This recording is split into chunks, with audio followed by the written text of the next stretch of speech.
Good day nga pala sa inyo mga ropa. So, shoutout nga pala kay Boss Empire Hub. So, tinatanong niya kung anong ginamit kong belly pan sa CR152 ko. Ito nga pala ay ginamit ko yung aking seat cowling dati.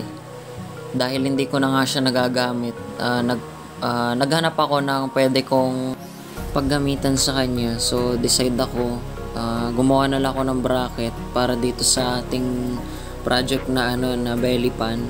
Since naka-reset na naman tayo, so ginamit ko na lang yung bracket na nakalagay dati dun sa stopper ng ating brake.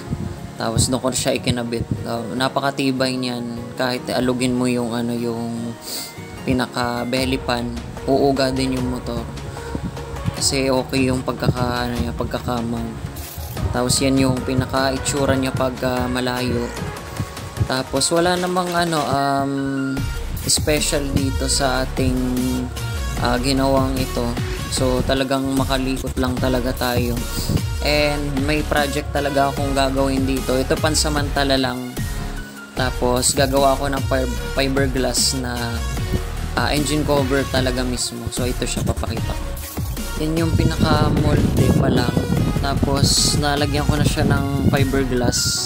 Naka second layer na.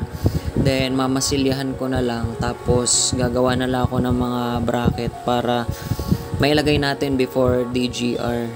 Ngayon lang ako nakapag-upload ulit kasi nga na busy tayo dun sa project na yun. Kasi medyo malapit na yung DGR. Piniprepare na natin yung ating motor para mas maging pogi. And speaking of DGR, noong recent April 25, nagkaroon kami ng meeting about sa mangyayaring event. And ayun, nandun nag-gather kami dito sa Lucena, dito sa may Cafe Tucan, sa may Welcome Rotonda sa Lucena.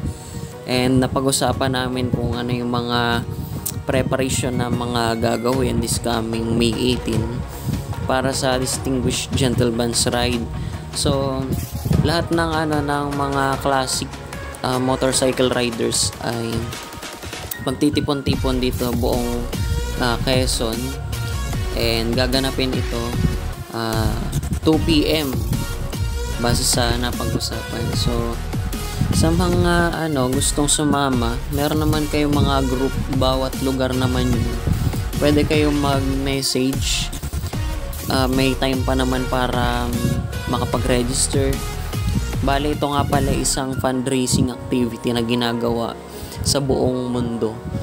So ito ay awareness para sa men's health. And kung gusto niyo sumama, kontakin niyo lang yung mga tropa niyo na mga naka-classic sa inyong mga lugar at magpaturo kayo kung paano sumama. So yan lang, maraming salamat mga ropa sa patuloy na pagsuporta sa channel natin.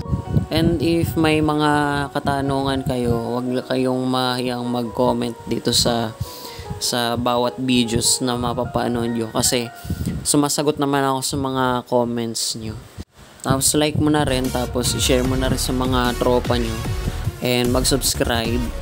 Then tapos gagawin ko ang best ko para maibigay ko pa sa inyo lahat ng mga insights and contents na mga naisip ko, and lahat ng mga pinagdaanan ko about dito sa aking unit sa loob ng 3 years. Siguro yun yung next kong gagawing content. Itutuloy ko na lang siya, i-voice over ulit.